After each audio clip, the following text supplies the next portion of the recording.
한 부자가 있었습니다.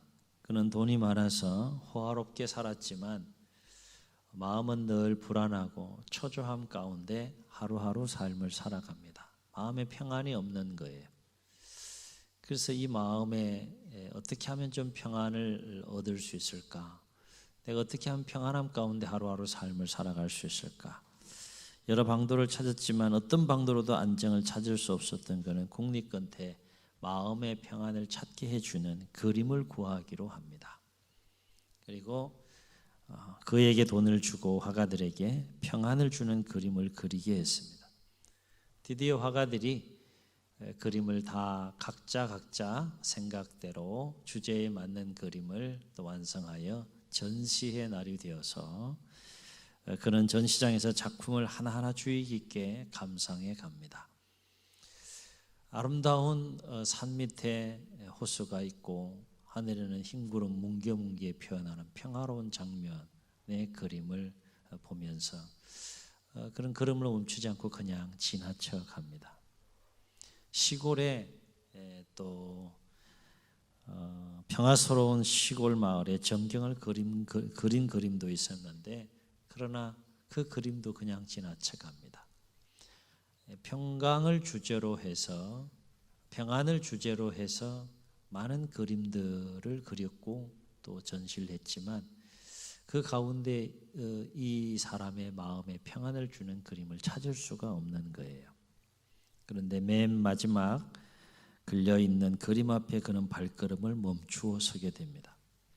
그 그림은 얼핏 보기에는 평안과는 거리가 멀어 보이는 그림 같아 보였습니다. 그림의 내용은 어떤 내용인가 하면 거대한 폭포수가 막 쏟아져 내리고 있고 거기에 암벽이 있는데 그 암벽 작은 틈새에 로빈새가 둥지를 틀고 알을 품고 있는 그런 그림의 내용이었습니다. 바람이 불면 폭포수에 휩싸여서 천길만길로 그 둥지가 낭떠러지로 쭉 떨어질 듯한 그 둥지에 있었지만 알을 품고 있는 로빈새의 눈에서는 불안과 공포의 그림자가 전혀 없는 평화스러운 모습의 그 그림이었습니다. 이 사람은 그 그림이 마음에 들어서 그 그림을 선택했는데 사람들이 의아해하면서 질문을 합니다. 왜 더 좋은 그림들이 많은데 하필이면 왜 이 그림을 당신은 고르고 선택했느냐 질문했을 때 이 사람이 이렇게 대답했다고 합니다.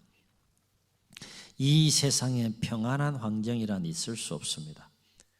그러므로 진정한 평안을 얻는 길은 이 로빈새처럼 불안한 상황에서도 요동치 않고 평안을 유지하는 것입니다. 그렇게 대답했다고 해요. 참 의미 있는 대답이라 생각되어집니다. 물론 예화이죠. 우리 그리스도인의 삶은 어떤 삶일까요? 우리가 하나님의 자녀와 백성으로 세상 속에서 삶을 살아갈 때 어떤 모습의 삶일까요? 아름다운 산 밑에 호수가 있고 하늘에는 흰구름 뭉게뭉게 피어오르는 그런 어떤 삶이 우리의 삶일까? 평화스러운 시골의 그 전경과 같은 그 그림과 같은 삶이 우리 그리스도인의 삶일까? 아니면 엄청난 폭포수가 쏟아져 떨어지고 있는 가운데 암벽 작은 틈새에 둥지를 틀고 알을 품고 있는 그러나 전혀 불안해하지 않는 그 평안함 가운데 있는 이 로빈새와 같은 삶이 우리 그리스도인의 삶일까? 우리가 생각해 볼 때 로빈새와 같은 삶이 우리가 이 세상 가운데에서 그리스도인의 삶이 아닐까 생각해 보게 되는 것이죠. 엄청난 폭포수와 같은 그 환란이 있고 또 어려움이 있고 또 여러 가지 고난이 있다고 할지라도 그 속에서 평안을 누리며 삶을 살아가야 하는 자들이 그리스도인들이 아닌가, 하나님의 자녀와 백성들의 삶의 모습과 내용이 되어야 되지 않은가 생각해 볼 수 있는 예화라 생각되어집니다. 이 짤막한 예화를 통해서 우리가 깨닫게 되는 진리 중에 하나는 뭔가 하면 평안은 환경의 문제가 아니라 마음의 문제라고 하는 것이죠. 아무리 환경이 평화스러운 환경이라고 주어졌다 할지라도 그 속에서 오늘 예화 속에 등장하는 이 부자처럼 불안하고 초조한 삶을 살아갈 수가 있는 것이고요. 남들이 보기에는 정말 평안할 수 없는 그 힘들고 어려운 열악한 상황 가운데 있는데도 정작 그 본인은 평안함 가운데 삶을 살아갈 수가 있는 것이고요. 중요한 것은 환경이 아니라 그 환경 속에 있는 사람의 마음의 상태가 어떠냐, 그것에 따라서 우리가 평안을 누릴 수도 있는 것이고 누리지 못할 수도 있는 것이 되겠죠. 그래서 잠언의 지혜자는 우리에게 이렇게 권면합니다. 잠언 4장 23절에서 그 유명한 권면을 하는데, 모든 지킬 만한 것 중에 더욱 내 마음을 지켜라. 그 이유를 이렇게 말합니다. 생명의 근원이 이에서 남이니라. 어디서 난다는 거예요? 마음에서 난다는 것이죠. 마음 먹기 나름이라는 것이죠. 사랑하는 성도 여러분, 여러분 평안하십니까? 하루하루 평안한 가운데 삶을 살아가십니까?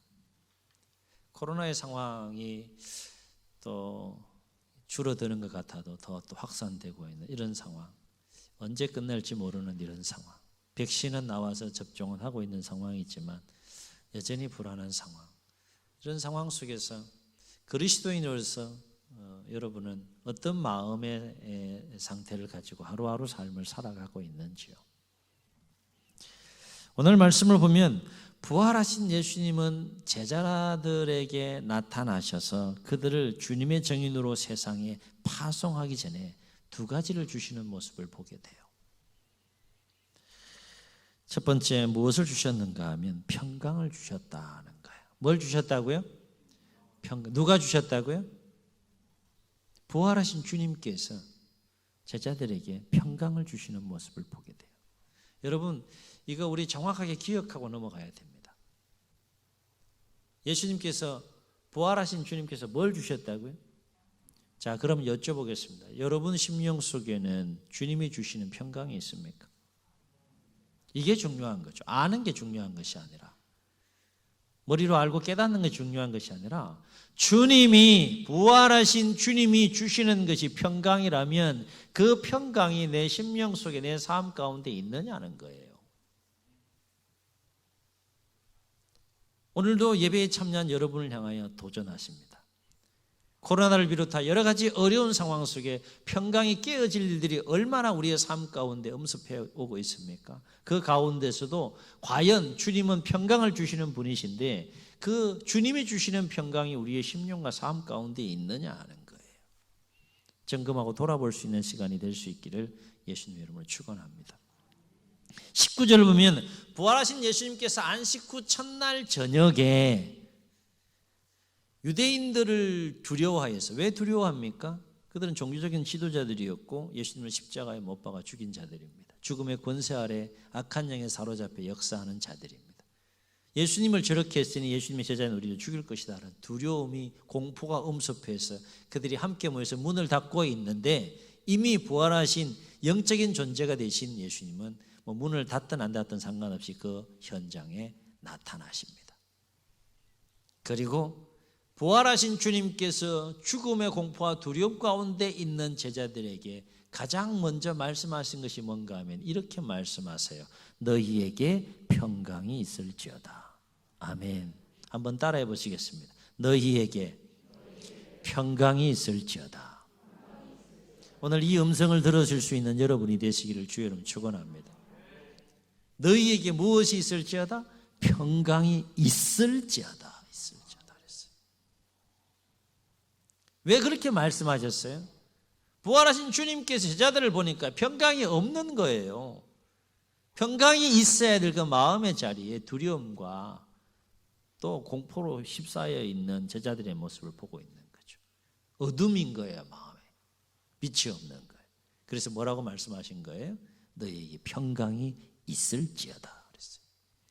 그리고 나서 더욱더 확실하게 제자들이 부활하신 주님이 주시는 평강을 소유하고 그 평안함 가운데 또 거하기를 원하는 차원에서 십자가에 못 박힌 손을 만지게 합니다.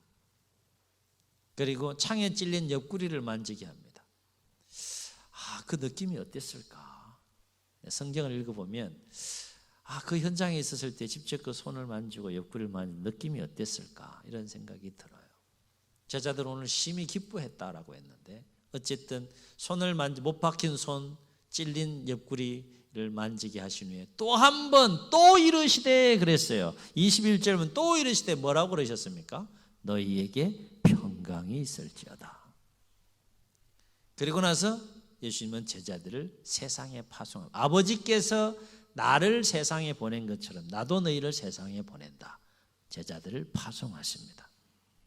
물론 여기에서 예수님께서 말씀하신 평강은 헬라 원어로 보면 에이레네라는 단어를 사용하는데 이 에이레네라는 단어가 우리가 익숙하지 않을 거예요. 근데 히브리 원어로는 우리가 늘 자주 더 익숙하게 사용하는 이 샬롬인데 동일한 뜻을 가지고 있는 단어입니다.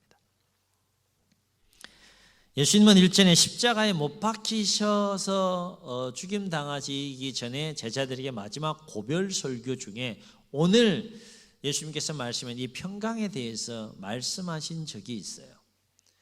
우리가 오늘 함께 마음에 한 주 동안 새겨서 암송했던 요한복음 14장 27절에서 예수님은 십자가에 못 박히시기 전에 부활하신 주님께서 오늘 제자들에게 평강이 있을지어다 말씀하신 그 평강에 대해서 말씀하시는데 뭐라고 말씀하셨습니까? 우리 암송하시니까 한번 암송해 보시도록 하겠습니다. 시작. 평안을 너희에게 끼치노니 곧 나의 평안을 너희에게 주노라. 또 계속해서 내가 너희에게 주는 것은 세상이 주는 것과 같지 아니하니라. 너희는 마음에 근심하지도 말고 두려워하지도 말라. 예수님 그렇게 말씀하세요. 여기에서 예수님께서 주시는 평안과 관련해서 주님께서 강조하시는 것이 있어요. 뭘 강조하십니까? 평안을 주는데 누구의 평안을 주시긴다는 겁니까? 나의 평안을 주겠다는 거예요. 이 부분을 강조합니다. 예수님이 가지고 있는 그 평안을 주시겠다는 거예요. 다르기 때문인 것이죠. 그래서 또 한 가지 강조하는 건 나의 평안을 너희들에게 주는데 그 나의 평안은 세상이 줄 수 없는 평안이다. 이것을 강조하세요. 얘기는 뭔가 하면 세상에서는 결코 이 주님을 알지 못하는 자들은 이 평안을 소유하고 누릴 수 없다는 거예요. 왜냐? 주님께 주시는 평안은 여러 가지 이유와 조건이나 상황이 갖추어질 때 누리는, 그러나 언제든지 깨어질 수 있는, 그게 세상에서 누릴 수 있는 상대적인 평안이 아니라 주님이 주시는 평안은 어떤 평안인가 하면 이유가 어찌되었든 조건이 어찌되었든 상황이 어찌되었든 상관없이 그 모든 것들을 뛰어넘어 자유롭게 누릴 수 있는 절대적인 평안이기 때문이다 하는 것입니다. 그게 주님이 주시는 평안이었기 때문에 나의 평안을 너에게 준다 말씀하시고 그 평안은 세상에 줄 수 없는 평안이다 라고 그렇게 강조하시며 말씀하셨다라고 하는 것입니다. 또 한 가지 부활하신 주님께서 제자들을 주님의 정인으로 세상에 파송하시면서 나도 아버지께서 나를 세상에 보낸 것 같이 너희를 세상에 보내느라 말씀하시면서 또 한 가지 주신 것이 있는데 무엇을 주셨다라고 성경은 말씀하고 있습니까? 성령을 주셨다는 거예요. 아멘. 뭘 주셨다고요? 성령을 주셨다는 거예요. 성령님은 또 다른 보혜사입니다. 예수님과 똑같은 역할을 하시는 또 다른 보혜사. 예수님은 부활성천에서 하나님 보좌 우편으로 올라가셨지만 그 지상에서 예수님이 하셨던 그 일을 똑같이 하시면서 제자들을 돕고 제자들을 인도하는 그 역할하는 그 성령을 부활하신 예수님은 제자들에게 주신 거죠. 참고로 우리가 기억해야 될 것은 뭔가 하면 성령과 관련해서 성경을 통해서 우리가 이해해 가야 될 부분 중에 하나는 뭔가 하면 구약에서는 이 성령님은 하나님의 영으로 역사하십니다. 그리고 그 예수님께서 부활하시기 직전까지도 이 하나님의 영으로 이 성령님은 역사하십니다. 그런데 예수님께서 부활하신 이후에는 이 성령님이 예수님의 영, 그리스도의 영으로 역사해 가시는 것을 우리는 또 성경을 통해서 목격할 수 있습니다. 22절을 보면 예수님은 제자들을 세상에 파송하시면서 성령을 주시는 모습을 볼 수 있는데 22절은 이렇게 증언하고 있습니다. 이 말씀을 하시고, 그러니까 나도 너희를 세상에 보내노라 이 파송의 말씀을 하시고 그들을 향하사 숨을 내쉬며 이르시되 성령을 받으라. 그러면서 성령을 주셨다는 거예요. 참고로 요한복음에서 예수님과 성령님의 관계에 대한 말씀을 짧게 좀 정리를 해보게 되면 요한복음 1장 33절로 34절을 보게 되면 세례 요한이 등장하게 되고 광야에서 세례 요한이 세례를 베풀 때 예수님께서 공생애를 시작하시면서 세례 요한에게 세례를 받으러 오시게 되죠. 그래서 보라 세상 죄를 지고 가는 어린 양을 보라라고 이렇게 소개를 하면서 그 예수님에 대해서 무리들에게 어떻게 소개하는가 하면 나는 물로 세례를 베푸는 자이지만 저 예수님은 성령으로 세례를 베푸는 자라고 소개를 합니다. 그리고 요한복음 14장에서 16장에 보면 예수님께서 성령에 대해서 말씀하시는데 예수님이 이제 이 땅에서의 공생의 삶을 마무리하고 떠날 시간이 가까웠을 때 고별 설교를 하시면서 그 성령님에 대해서 제자들에게 이야기하기를 어떤 내용의 이야기를 하는가 하면 내가 아버지의 이름으로 내가 가게 되면 성천하게 되면 내가 아버지께 구하여서 성령을 아버지께 구하여서 나의 이름으로 너희에게 보내겠다라고 약속하시는 말씀을 하는 것을 보게 됩니다.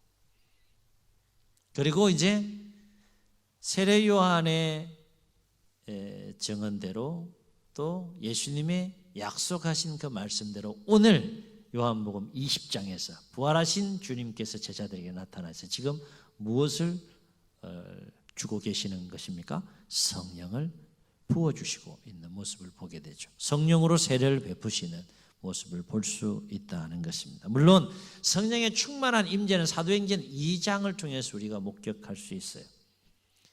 부활하신 예수님께서 부활하신 이후에 50일이 지난 오순절 날에 이르렀을 때에 사도행전 2장을 보면 성령이 충만하게 임재하여 뜨겁게 역사해 가는 것을 보게 되죠. 그런데 오늘 말씀에서 주목할 것은 뭔가 하면 사도행전 2장의 성령의 충만한 임재의 역사가 오순절 날 임하기 이전에 이미 부활하신 주님께서 제자들에게 성령을 세례로 주셨다라고 하는 사실입니다. 그런데 오늘 22절에서 예수님께서 제자들에게 성령을 주시는 행위와 관련해서 주목할 것은 뭔가 하면 성령을 받으라 라고 말씀하시면서 어떤 행동을 하시면서 성령을 받으라고 말씀하셨다고 그랬어요? 그들을 향하사 뭘 내쉬며? 숨을 내쉬며 숨을 내쉬며 성령을 받으라 그렇게 말씀하셨다는 거예요. 이것은 무엇을 강조하고 무엇을 의미하는가 하면 창세기 2장 7절에 보게 되면 하나님께서 사람을 흙으로 빚으시고 그 코에 생기를 불어넣는 장면이 나옵니다. 그 하나님께서 사람의 코에 생기를 불어넣는 그 행위와 연결되는 사건이 오늘 부활하신 주님께서 제자들을 향하여 숨을 내쉬며 성령을 받으라 말씀하시는 행위와 연결되는 사건이라는 겁니다.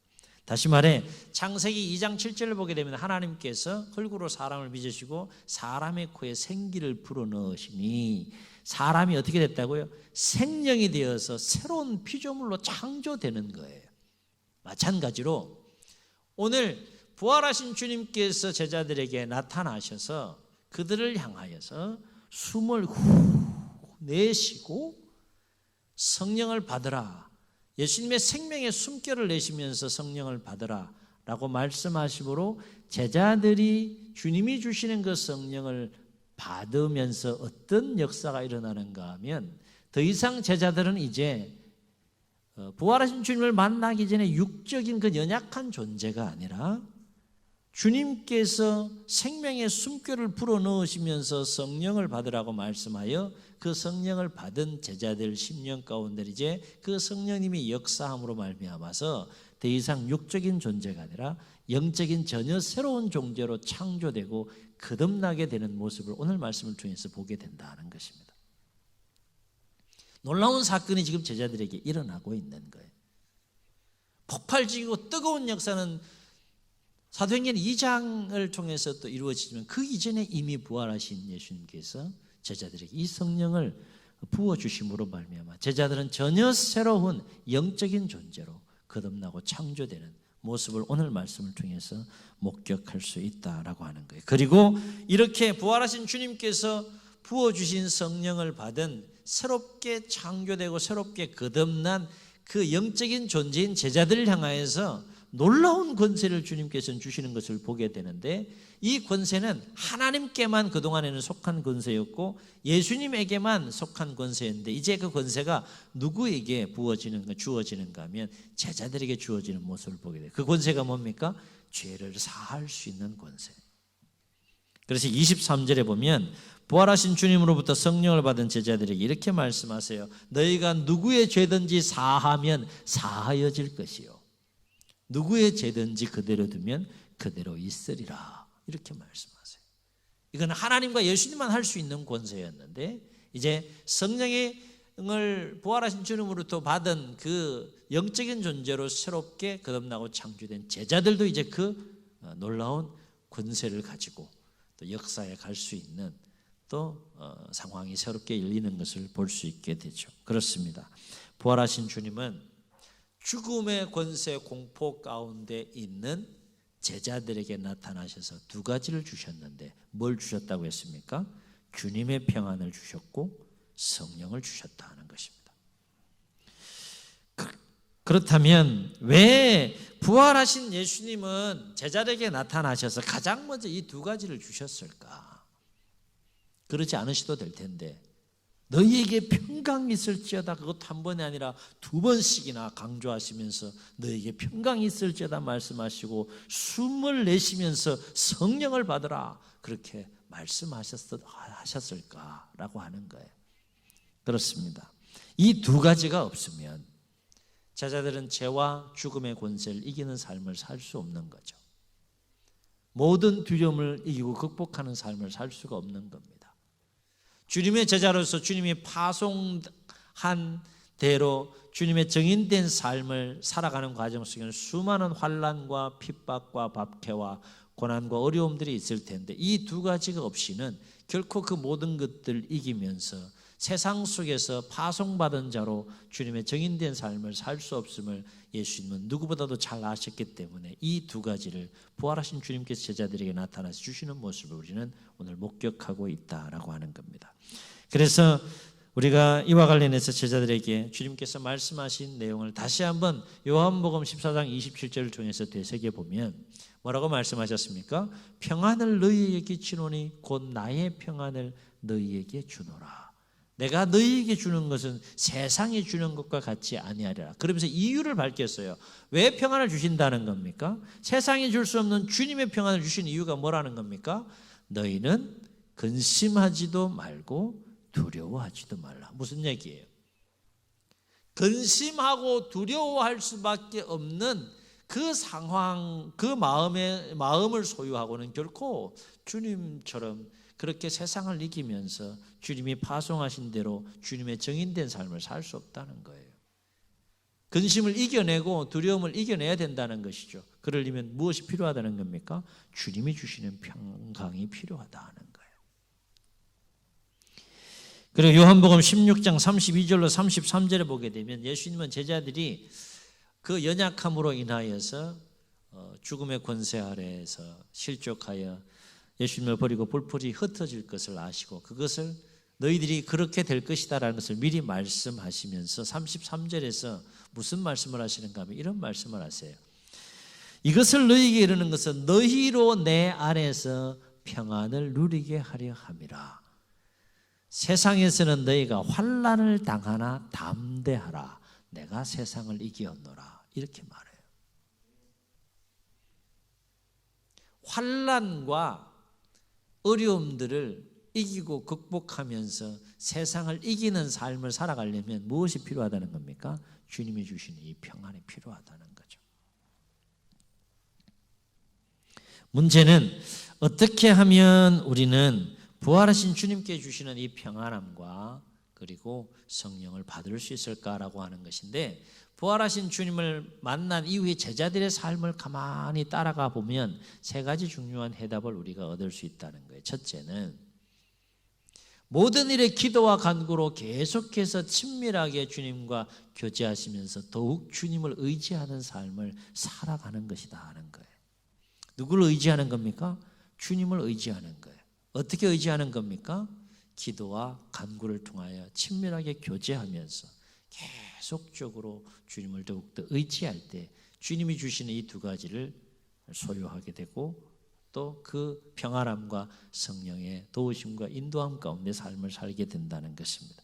부활하신 주님을 만난 이후 제자들의 모습에서 우리가 주목할 것 중에 하나는 뭔가 하면 이전에 부활하신 주님을 만나기 이전에 제자들의 모습에서 볼 수 없었던 모습인데 그것은 뭔가 하면 더욱더 주님을 의지하며 오로지 기도하는 삶에 집중하는 제자들의 모습을 우리는 사도행전을 통해서 목격할 수 있다는 것입니다. 알았던 거예요. 어떻게 그리스도인으로서 어떻게 주님의 제자로서 세상을 주님처럼 이기며 살아갈 수 있는지를 비로소 알고 깨달았다는 거예요. 비결이 어디 있다는 겁니다. 기도하라는 겁니다. 주님 의지하면서 더욱더 기도하라는 겁니다. 사도행전을 시간 내셔서 한번 쭉 읽어보시면 이 포인트를 가지고 한번 쭉 읽어보세요. 기도하는 제자들의 모습을 보게 됩니다. 더 집중적으로 뜨겁게 기도하는 삶에 또 몰입하는 제자들의 모습을 사도행전을 통해서 목격하게 될 겁니다. 그리고 그러한 그들을 통해서 어떠한 일들이 일어나는지를 우리는 성경을 통해서 볼 수 있게 되는 것이죠. 어떻게 그 종교적인 지도자들의 위협 가운데 죽음의 공포와 두려움에 휩싸였던 제자들이 담대하게 사내들인 공의 앞에 서서 조금도 두려움 없이 주눅들지 않고 그리스도의 복음을 전하고 정인된 삶을 살아갈 수 있었을까? 비결 중에 하나가 바로 여기에 있다는 것입니다. 제자들 마음속에는 지금 무엇이 있는 겁니까? 주님이 주시는 그 평안함이 있는 거예요. 평강이 있는 거예요. 어떻게 그 평안함 가운데 계속 거할 수 있겠습니까? 주님을 의지하면서 기도하는 거죠. 부활하신 주님을 가장 나중에 만났다 고백하는 사도 바울은 이와 관련해서 영적인 원리와 관련하여 빌립보 4장 6절로 7절에서 이렇게 권면합니다. 아무것도 염려하지 말고 오직 모든 일에 기도와 간구로 너희 구할 것을 감사함으로 하나님께 아뢰라. 그리하면 모든 지각에 뛰어난 하나님의 평강이 너희의 마음과 생각을 지키시리라. 아멘. 하나님 의지하고 기도하고 간구할 때 하나님의 평강이 너희들의 마음과 생각을 지킨다는 겁니다. 여러분 기도해야 되지 않겠습니까? 코로나 상황 속에 어떻게 또 기도할 수 있어요? 이렇게 생각할 수 있겠지만 기도는 성전에서만 할 수 있는 것은 아닙니다. 물론 우리가 함께 모여 성전에 뜨겁게 기도하는 시간을 더 많이 가져야 됩니다. 그러나 그렇다고 해서 성전에 나올 수 없는 어려움이 있다고 해서 우리가 기도를 멈추면 안 된다는 거죠. 치열한 삶의 현장에서 함께 말씀을 나누었던 것처럼 기도할 수 있기를. 그래서 기도할 때, 기도함으로 하나님 주님을 의지할 때, 부활하신 주님을 의지할 때 너에게 평강이 있을지어다 말씀하시는 주님을 만날 수 있기를 주의 이름으로 축원합니다. 어떻게 하면 부활하신 주님께 주시는 평안과 성령을 받을 수 있을까? 두 번째, 계속해서 주님께서 주신 말씀을 붙잡고 인간적인 생각에 사로잡히는 것이 아니라 주님께서 주시는 말씀을 붙잡고 말씀에 사로잡힌 삶을 살아가는 거예요. 이 또한 사도행전에 소개되고 있는 제자들의 삶의 모습을 보면 얼마나 이 제자들이 주님의 그 말씀에 사로잡혀서 삶을 살아가고 역사하는지를 우리는 목격할 수 있어요. 생각이 단순해졌습니다. 그토록 복잡했던 힘들었던 그 생각을 그리스도의 복음과 주님께 주신 그 말씀을 붙잡고 삶을 살아가는 그들의 생각을 단순하게 만들었고 그들의 삶을 단순하게 만들었고 파워풀하게 만들어서 끌고 가는 모습을 사도행전을 통해서 목격할 수 있다는 겁니다. 여러분 한번 경험해 볼 수 있기를 주의 이름으로 축원합니다. 말씀을 붙잡는 순간 생각이 복잡해지지 않아요. 그 말씀으로 다 정리됩니다. 어둠 가운데 빛이 비치면 어둠이 물러가는 것 같이 그 말씀을 붙잡는 순간 인간적인 생각에 붙잡으면 붙잡는 것 같아도 계속해서 뭉게뭉게 인간적인 생각들이 피어나고 그래서 힘들고 어렵지만 주님이 주시는 말씀을 붙잡고 그 말씀에 사로잡힐 때에 어떤 역사가 일어나는지 여러분 경험해 볼 수 있기를 주의 이름으로 축원합니다.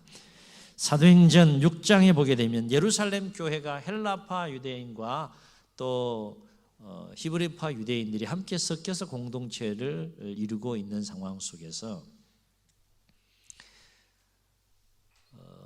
사도들이 복음을 전할 때 3,000명이 회개하고 돌아오고 5,000명이 돌아오고 폭발적으로 여러 초대교회는 부흥하고 성장하는 교회였던 것이죠.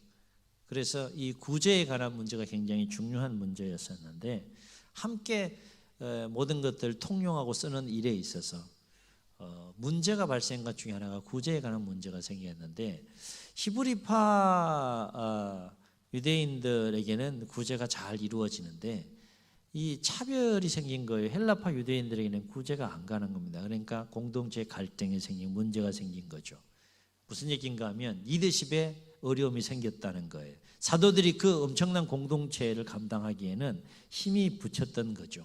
그래서 기도하며 생각하는 것이 뭔가 하면 이 일을 전담할 수 있는 성령이 충만한 7 집사를 세워야겠다라고 생각하고 7 집사님을 세워서 그 일을 전담하게 하고 사도들은 그 본질적인 그 사명과 삶에 더욱더 전적으로 헌신하기를 원하는데 그 내용이 사도행전 6장 4절에 기록되어 있는 것을 보게 됩니다. 사도들은 이렇게 말해요. 우리는 오로지 기도하는 일과 말씀 사이에 힘쓰리라.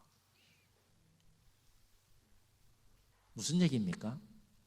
그만큼 사도들은 기도하는 일과 말씀을 가까이 하고 그 말씀을 붙잡고 말씀에 사로잡힌 삶을 살기 위해 몸부림치고 집중했다라고 하는 것입니다. 저는 그러면 그것으로 그냥 그러한 삶으로 기도하는 일에 집중하고 그리고 말씀을 붙잡고 말씀에 사로잡힌 삶을 사는 것으로 끝나느냐? 그렇지 않다는 거죠. 어떤 역사가 일어났다는 겁니까? 사도행전을 꼭 읽어보시기 바랍니다. 그들을 통해 폭발적인 놀라운 권능의 역사들이 일어남으로 교회가 그 엄청난 박해와 핍박 가운데에도 계속해서 확장되어 가는 모습을 우리는 사도행전을 통해서 목격할 수 있다는 거죠. 세 번째, 어떻게 하면 부활하신 주님께 주시는 평안과 성령을 받을 수 있을까? 계속해서 성령의 충만한 임재를 사모하며 간구하는 거죠.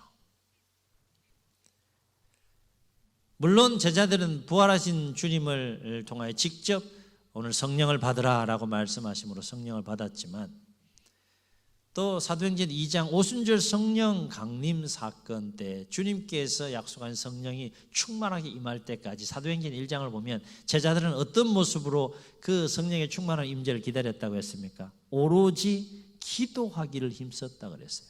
함께 120문도가 모여서 함께 오로지 기도하기를 무엇을 기도한 겁니까? 약속하신 성령이 충만히 임재하기를 사모함으로 구하고 기도할 때 사도행전 2장에 성령의 충만한 임재가 그들 가운데 일어났던 것을 볼 수 있게 되는 것이죠.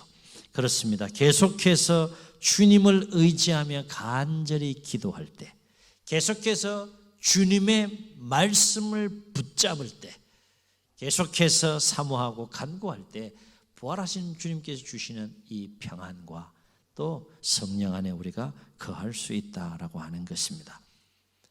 그렇습니다. 우리가 주님처럼 하나님의 자녀로 세상을 이기고 하나님의 뜻 안에서 능력 있는 삶을, 승리하는 삶을 살아가기 위해서는 주님이 주시는 이 평안과 성령이 반드시 필요하다라고 하는 것이죠. 바로 없기는 날마다 더욱 주님을 의지하며 기도하시고 더욱더 말씀을 붙잡으시고 더욱더 사모하고 간구함으로 오늘 부활하신 주님이 제자들에게 주신 이 두 가지 평강과 성령 안에서 넉넉하게 세상을 이기며 승리하는 우리 모두가 될 수 있기를 예수님의 이름으로 축복합니다.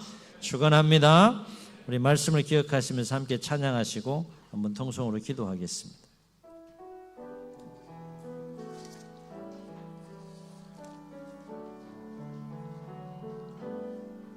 평안을 너에게 주노라. 아멘 아멘. 세상이 줄 수 없는,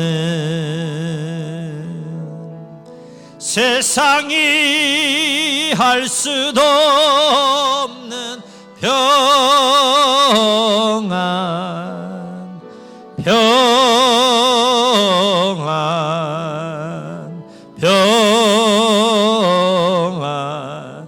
평안을 내게 성령을 너에게 주노라. 성령을 너에게 주노라. 아멘 아멘. 세상이 줄 수 없는, 세상이 알 수도 없는 성령, 성령, 성령, 성령을 내게 주노라. 주님 눈을 감으시고 우리 말씀을 기억하시면서 한번 통성으로 기도하시겠습니다. 그렇습니다.